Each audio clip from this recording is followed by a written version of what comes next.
Olá, está começando mais uma edição do programa especial Anuário do Ceará. Você já sabe, o Anuário é a publicação mais antiga do nosso estado, tem cerca de 150 anos, a mais antiga e a mais viva. O Anuário está presente em diversas plataformas, além da edição impressa e também digital, nós apresentamos aqui na TV O Povo seus conteúdos.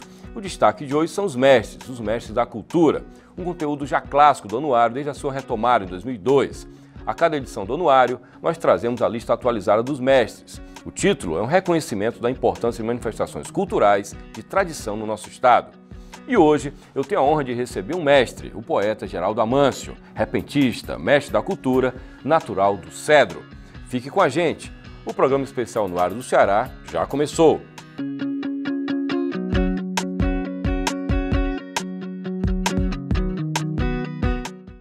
Os mestres da cultura têm uma nobre missão: produzir, conservar e transmitir a cultura popular. Este trabalho delicado de permear as tradições culturais é reconhecido e diplomado pela Secretaria da Cultura do Ceará. Atualmente, são dezenas destas pessoas consideradas tesouros vivos da cultura do Ceará.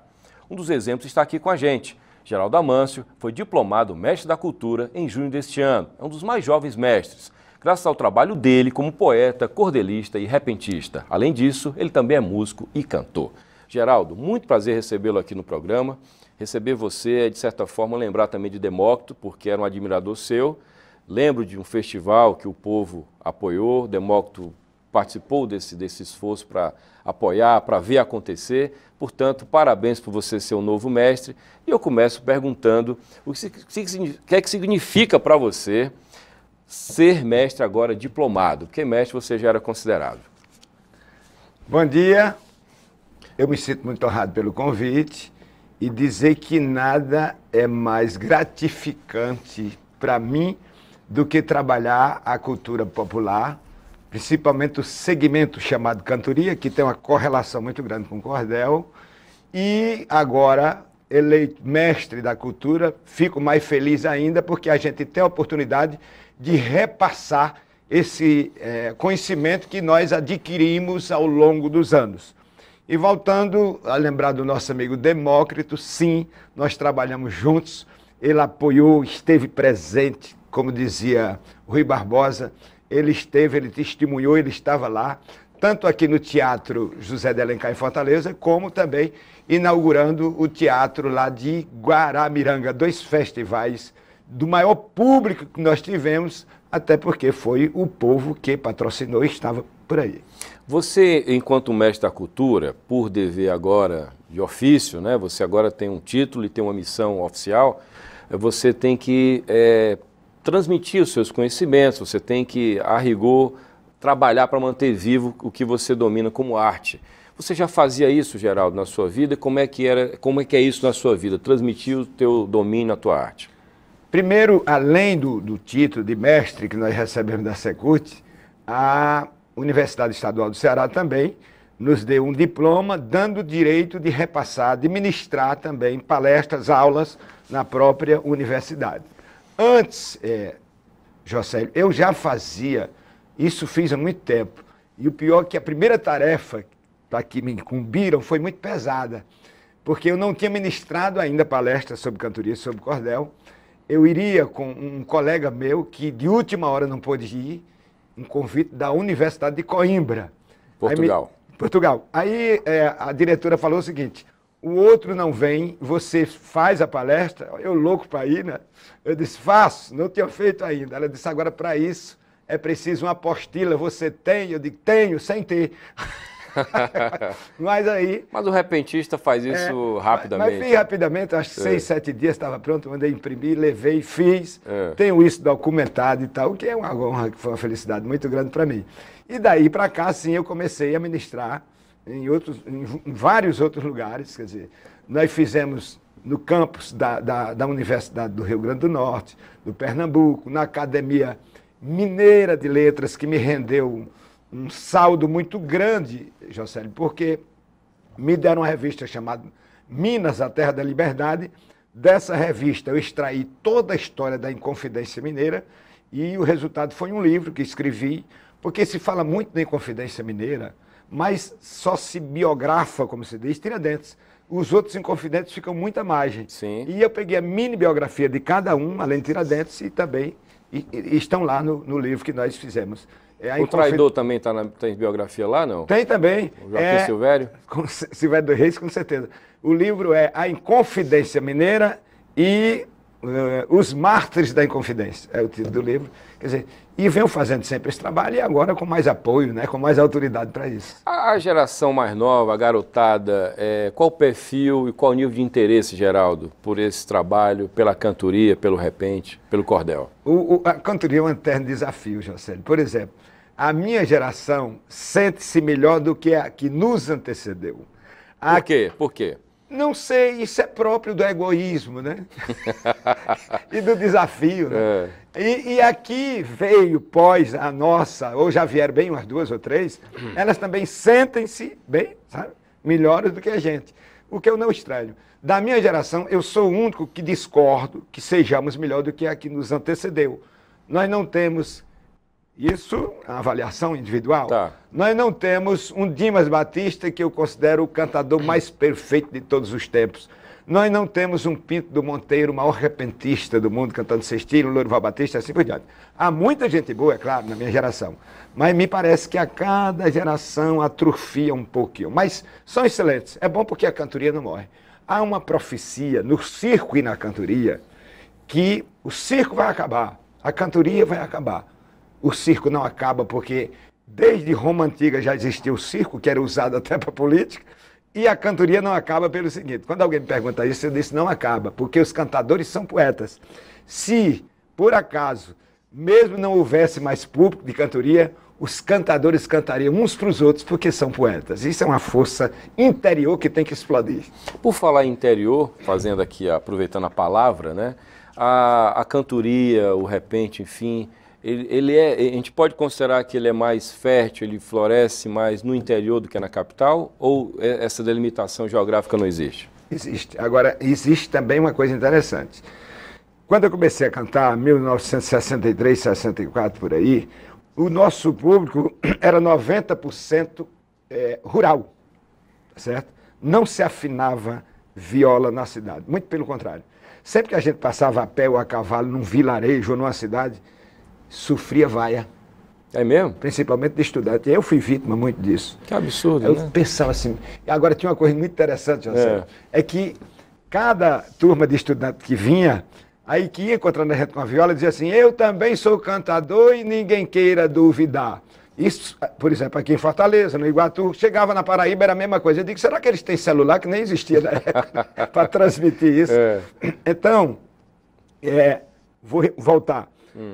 Como o homem da roça migrou para a cidade grande, a cantoria acompanhou. Assim como o nordestino foi para São Paulo, aí São Paulo tornou-se, determinado tempo, o maior público de cantoria estava em São Paulo, né? Nós somos 6 milhões de habitantes ou mais, então a viola acompanhou o nordestino. Hoje ela é 90% urbana e sobra apenas 10% onde está toda a história da raiz da cantoria, que é na região rural. Você tem uma experiência com televisão, você teve programas já em emissoras locais, na Jangadeiro, TV Diário, você foi um cantor, um poeta que utilizou bem os meios de comunicação, você difundiu o teu trabalho para o Brasil todo, inclusive, pela televisão. E a gente tem uma estrela hoje aí no Brasil, que é cearense de Alto Santo, que é o Braulio Bessa, um garoto, está vendendo livro pra caramba, tem um público dele. Como é que você vê o trabalho dessa arte versus a televisão, versus meio de comunicação? Você acha que o que é que falta para que isso seja mais presente? Olha, é de uma importância enorme. Agora, o que existe na poesia escrita, há uma técnica, ela não pode fugir a essa técnica. O Braulio é um grande poeta, é de uma utilidade muito grande aquele espaço que é nobre. Sim. Né? Aquilo, eu sempre gosto da somatória, do que é coletivo. Não é só o Braulio que está aparecendo, é a própria poesia que aparece através do Braulio e daquele espaço que ele tem. Alguns poetas, escritores mais exigentes, acham que ele não sabe metrificar, realmente talvez fique alguma coisa a dever. Mas, de qualquer forma, é muito útil, é muito louvável ele estar apresentando a poesia popular naquele espaço. Porque chama atenção para a arte, né? E eu, no meu caso, eu tive muita sorte, sabe, Josélio? Por exemplo, realmente eu fui o único que tive a oportunidade de colocar a viola durante 19 anos na televisão, 10 anos na TV de HD e 9 anos na TV Diário, quando ia para todo o Brasil. Aí, ainda hoje, quando eu vou cantar em alguns lugares que eu não fui ainda, pois assim, vamos para conhecer aquele cantador da televisão. Quer dizer, foi uma coisa enorme, não só para mim. Eu fazia questão de nunca cantar, dificilmente eu cantava, só quando a diretoria exigia, eu colocava os outros, porque o espaço eu já tinha, sabe? A mídia já estava na minha mão. Eu queria mostrar mais valores e eu acho que foi muito útil. Não só isso, em termos de contribuição, nós escrevemos 2 antologias sobre cantoria, de parceria com a pessoa que você conheceu, que era o nosso Vanderlei Pereira, grande poeta, escritor, jornalista, seu colega, e também foi uma contribuição para a história da cantoria, certo? Porque antes só havia os livros do Leonardo Mota e também do Otacílio Batista e do Dr. Linhares. Leonardo Mota, que é de Pedra Branca. De Pedra Branca, e a quem a cantoria deve demais, sabe? Porque ele levou essa história da cantoria aos teatros, ao cinema, ao meio erudito que ignorava totalmente a história da cantoria. É sempre uma luta que se renova, né? Eu não sei se a palavra luta ela é adequada, ou se ela tem uma carga de coitadismo que é ruim, não é? Quer dizer, ninguém vai ouvir o violeiro ou o poeta para ajudar, não é? Quer dizer, você vai ouvir porque é bom, não é? E muitas vezes até, Geraldo, não sei se você concorda comigo, alguns violeiros meio que se sabotam quando vão para a barraca da praia, por exemplo, e ficam tocando ali quando as pessoas talvez não queiram ouvir, e ele transforma a arte dele num pedido. Como é que vocês veem aquele tipo de abordagem, por exemplo? Eu vejo com muita tristeza, Josélio. Não é que eu queira discriminar ninguém, sabe? Claro. É porque antes que eles cantassem na praia, eles já sobreviviam de qualquer forma. Por exemplo, quando eu chego em lugares assim, o Rio de Janeiro, São Paulo, aí uma pessoa aplaude, gosta, fica por ali, eu digo, já conhecia a cantoria? Ele disse, muito. Eu disse na praia. Aí me dá aquele gelo, sabe? Sei. Porque ali não é a melhor imagem da cantoria. Se não for a pior, mas não é a melhor. É uma forma pedinte, eu acho, sabe? E a cantoria não é para ser pedinte, ela é para ser exposta, ela é para ser valorizada, né? Infelizmente existe isso, mas eu respeito. São pais de família que se habituaram àquilo, acham que só podem viver se for daquela forma, e a gente respeita. Né? Eu vou chamar intervalo, Geraldo, e quero na volta conversar sobre Bienal. Você está indo na Bienal de São Paulo, vai lançar livro, quero saber que livro é esse, que história é essa. Daqui a pouco a gente continua. O programa especial no ar do Ceará faz agora um rápido intervalo. Volto daqui a pouco conversando com o poeta Geraldo Amâncio, o novo mestre da cultura do Ceará. Até já!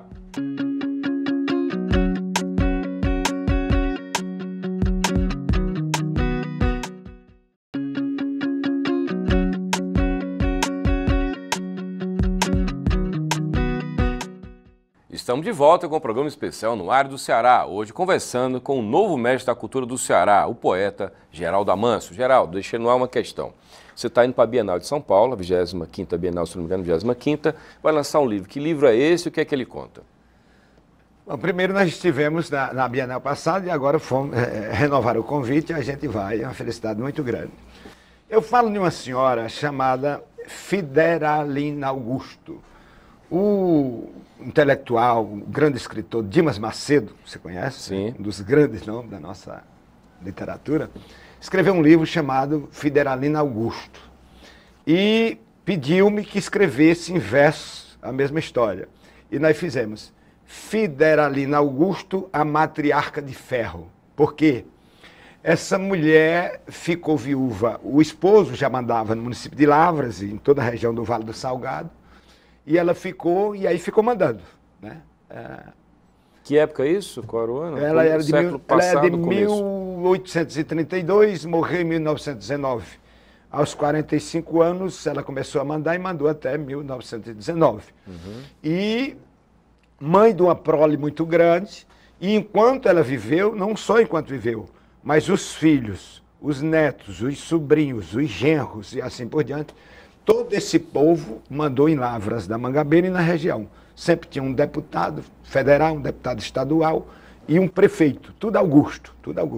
Mandaram em Lavras durante 170 anos, se não me engano, na base do medo, do poder e da bala. Então, essa mulher foi fantástica. Inclusive, quando houve a sedição de Juazeiro, que pouca gente fala disso, você conhece, em 1914, ela apoia esse movimento com dinheiro, com homens e com armamentos. Antes, em 1912, já tinha ajudado a expulsar a Scioli, também mandando homens aqui para a capital. Então, ela ajudou a expulsar 2 governadores, certo? Ela tinha em torno de 200 homens como moradores, mas cada morador desse era um homem do rifle. Só para você ter uma ideia, a história é fantástica, né? Aqui não é uma apologia ao crime, é uma história. E só um parênteses, antes de você começar a falar. A apologia ao crime talvez seja uma distorção do jeito de contar a história. Quando você cultua o crime, você meio que glamoriza o crime, não é? Imagino que esse seja um desafio para quem vai contar uma história, como essa oligarquia, na base da bala, etc., Geraldo. Justamente, por exemplo, o que fizeram de Lampião na própria televisão, um herói, o Robin Hood. Bandido. Não, mas fizeram dele... Fizeram um super-herói, né? Total. Não sei se a pronúncia está certa. Com romance, né? O homem que tomava dos ricos para dar aos pobres. Pretenso Robin Hood. Nunca deu um centavo a ninguém. Inclusive, eu escrevi a história de Lampião do jeito que realmente me contaram. Um contemporâneo dele escreveu um livro de sobrenome Carvalho e eu escrevi tudo por ali. Ele acompanhou o Lampião, a história dele. Então, essa mulher é fantástica nesses termos, né? E vingativa, de qualquer maneira, mas também tem outro lado positivo. Quando o Ceará libertou os escravos, 4 anos antes da Lei Áurea, ela também libertou os escravos, em Lavras da Mangabeira. Tratava os moradores com o maior carinho do mundo. Tem seu lado positivo também. O que é interessante, Jocélio, por exemplo, voltando de novo a Lampião. Sim. Eu acho que precisava um dia todo para a gente conversar. Adoraria. Por exemplo, fala-se muito em Lampião, em Mossoró, que foi expulsa, a única cidade que expulsou Lampião. Eu realmente não faço muita apologia, é por isso. Lampião ficou horas e horas querendo entrar e o prefeito com 4.000 homens armados, com medo de 100 homens. Veja a diferença. Lampião entrou, não se deu bem tal. No que ele vem, Serra da Micaela, Velame, Pereiro, Bom Jesus, Olho d'Água do Melão, Aurora e tal, ia passar em Lavras. Os sobrinhos, os netos da dona Federalina, de nome João Augusto, e o outro Raimundo Augusto, que eu cheguei a conhecer esse cidadão, também protetor de cangaceiro, disseram assim, em Lavras ele não entra. Ao invés de ficar esperando como Mossoró ficou, saíram para enfrentá-lo na bala. Só que ele fez um zigue-zague e foi embora. Tá. Então, caso raro, né? Caso raro. Raro que não está contado na história, sabe? Falta contar isso, né? E só houve isso em 2 lugares, tanto em Lavras da Mangabeira, como num lugar chamado Paranatama, à época chamado Serrinha de Catimbau, lá em Pernambuco. Um vilarejo desse tamanho. Tem uma história meio... Mas o Lampião não tinha uma certa resistência, não é nem resistência, ele tinha um sentimento de proteção com o Ceará por causa do padre Cícero, isso não procede, não? Procede de tal forma que quando ele vinha de Limoeiro do Norte, onde foi muito bem recebido, passa na Serra da Micaela, ele vem sempre Paraíba, Ceará e Rio Grande do Norte, Paraíba. Quando ele chega num lugar chamado Bom Jesus, que a metade é Ceará e a metade é Paraíba, ele vem sempre perguntando, aqui é Ceará? Aqui é Ceará? Porque um ano antes, a história é muito longa, pode dizer, só vivia em Juazeiro. Não é só vivia, esteve uma única vez no Juazeiro em abril de 1926. Aí, 27, ele faz a invasão de Mossoró, corre, e vem sempre, ele tinha prometido para dizer justamente de não bater em ninguém nem matar. No que ele vem, aqui é Ceará, é Paraíba, aqui é Ceará, é o Rio Grande do Norte. Para não bater em Ceará. Quando ele chega em Bom Jesus... Se eu fosse paraibano, eu dizia Ceará, Ceará. Quando ele chega em Bom Jesus, ele pergunta, aqui é Ceará ou Paraíba? Aí o cara disse, olha, Lampião, aqui é o seguinte, a metade é Ceará e a metade é Paraíba. Ele disse, então eu vou lhe dar uma surra na banda da Paraíba. Aí bateu só de um lado. Então é a história da dona Federalina que nós vamos... Federalina, matriarca de ferro, vamos lançar lá... Na Bienal de São Paulo. Na 25ª Bienal Internacional do Livro. E estamos também, que eu pequei, que eu errei, desculpa. Imagina. Porque não trouxe os livros nossos, que nós já temos 12 livros escritos, inclusive, se Deus quiser, o do Trovador vai sair aqui. Inclusive a gente pode combinar depois, vamos lançar esse livro aqui no Espaço Povo. Será até porque o Espaço chamou o Trovador em homenagem ao Demócrito, mas você mesmo, quando chegou aqui, me comentava, né? Está faltando mais trovador aqui. Está faltando mais trovador. Então vamos trabalhar para ser um espaço com mais trovador ainda, Geraldo. Certo. Geraldo, a propósito desse trabalho que você faz, você me contou que está contando histórias, se a gente pudesse passar o dia inteiro. Como é que é o teu contato com os mais jovens? Eu insisto nesse ponto, porque imagino como mestre da cultura, né, a plateia preferencial para quem quer contar a história é o mais jovem. Porque essa história é muito oral, né? É legal você poder escrever porque você documenta, mas é muito da oralidade ainda, né? O trabalho do poeta e o trabalho de quem conversa com o público. Como é que você pensa em trabalhar isso com o pessoal no interior, nos colégios? Como é que você pensa em difundir isso? Primeiro, você mesmo é testemunha que eu trouxeste um programa de rádio que você faz aqui, né? Não, eu estava visitando, era na CBN, mas eu não estava no programa. Eu trouxe um cantador jovem. Bem jovem, bem jovem. À época, ele com 16 anos. Foi ano passado isso. Isso. E esse menino fez 17 anos agora, é o Guilherme Nobre, que é uma das maiores revelações da história da cantoria. É cearense? É cearense de Messejano, está sempre viajando comigo. Uhum. Já levei o Maranhão, a Paraíba, o Rio Grande, sempre que ele pode viaja comigo final de semana, e tem uma aceitação muito grande. Porque o artista, José, não é só ter talento, tem que ter carisma, sabe? E ele tem muito, tem tanto carisma como talento.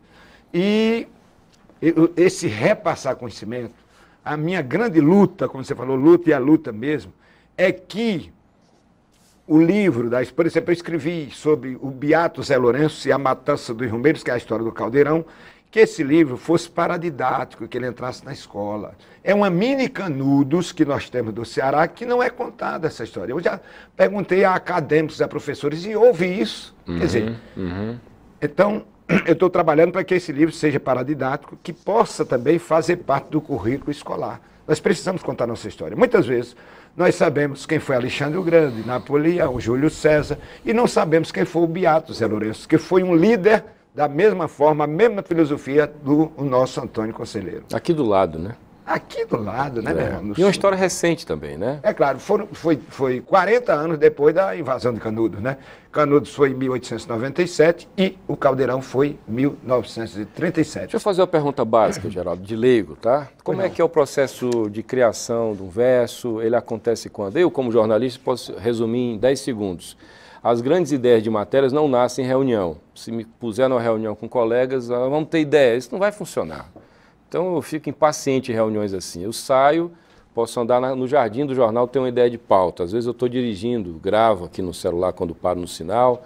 Enfim, tomando banho, quando eu acordo. Essas ideias nascem assim. Com a poesia é a mesma coisa? Porque eu trabalho dos dois lados da poesia, né? A poesia cantada e a poesia escrita. A poesia cantada, o que é que me estimula? Porque você, para começar uma cantoria, você tem que pensar pelo menos no desfecho da primeira estrofe que você vai fazer. Na sua avaliação, você acha que está boa. Você joga para o público. Se houver o interagir, o aplauso, o acenar de cabeça... Dá tempo fazer isso na hora, é? Não, por exemplo, sente na hora? Eu afino a viola aqui. Certo. Afino a viola aqui. Aí começo com rima de este e vamos mostrar um pouco do repente do Nordeste. Por exemplo, tem que pensar no desfecho. Tá. Toda estrofe que você começa, ela tem que chegar muito rapidamente ao desfecho. Tá, senão você vai ficar perdido. O começo você constrói, agora okay. Aquele desfecho você tem que ter. Tá. Quando não tem, você faz pela prática, mas não sai no nível que você gostaria que saísse. Tá. Das coisas. Se a reação do público for fria, aí, meu amigo, é uma morte para você continuar o trabalho, certo? Sei. Você fica, por onde é que eu vou? Aí você também vai semeando. Você pode falar de política, se gostar, você sustenta o assunto política. Você falar de natureza e houver reação positiva, e assim por diante. É uma experiência. Aí aquela que mais agrada, você segue. O desfecho significa uma palavra. O desfecho é o final da trova. Mas que eu considero o desfecho como uma palavra. Uma é palavra. O que vai Por ser exemplo, a referência. Por exemplo... Anuário. Anuário, pronto. Anuário conta tudo da história do meu povo. Tá entendendo? Tem 150 anos, já não é um livro novo. Aqui eu estou completando. Anuário conta tudo da história do meu povo. Você tem que ter essa da história do meu povo, que é o desfecho que eu chamo. Tá entendendo? Senão você ficaria perdido, né? Aí vamos agora para o lado escrito. Me acontece, pode me chegar até eu dirigindo nesse trânsito maluco que tem aqui, chegar uma ideia assim e ela chega. Agora, devido ao hábito, eu sempre construo mais pela manhã. E também, às vezes, como eu sou insônia, eu perco o sono muito fácil, porque varia muito a hora de dormir, a gente fica uma loucura. Sim. Às vezes eu me deito e perco o sono e me chega uma trova, que eu gosto muito. Aí eu digo, você sabe de uma coisa, para eu não esquecer, aí saio, acendo, escrevo, aí no outro dia está pronto. Então, essa forma que eu tenho de produzir, como você disse, que não produz coletivamente, e sim isolado, sim, né? Sim. Cada um tem um método, né? Tem um jeito. Geraldo, infelizmente o tempo está acabando, adoraria fazer um dia inteiro de programa. Você quer encerrar? Falar alguma coisa? Permita-me só dizer o seguinte. Claro. É que além do nosso trabalho aqui em termos de Brasil, nós já fomos 5 vezes à Europa, né? Chegamos agora no mês de março, onde fizemos 12 apresentações em colégios, em teatros, em faculdades, universidades. Tivemos um convite agora para voltar para a Ilha da Madeira, até a Ilha da Madeira, os Açores e também Lisboa. Terra do Cristiano Ronaldo. Que coisa linda, pois é. E eu tenho admiração enorme para aquele rapaz, é diferente, né? É. Não estou nem falando do atleta, do homem, do ser humano. Tá. E no mês de maio, nós vamos ter, no norte de Portugal, um festival de repentistas de vários países, vão alguns aqui do Brasil. Tudo isso a coordenação, Jocélio, de um português, um homem de muitos saberes, chamado professor Antônio de Abreu Freire, fala 6 idiomas a partir do latim, e eu tive a honra de ter um trabalho de parceria com ele num livro chamado Festa Cordel. Ele fez o texto em prosa e a gente fez em verso e está por aí. Legal. E eu me sinto, acima de tudo, um abençoado por Deus. Manter a gente informado para o jornal cobrir isso tudo. Vai ser um prazer. Muito obrigado, Geraldo. Obrigado. Obrigado prazer recebê-lo aqui.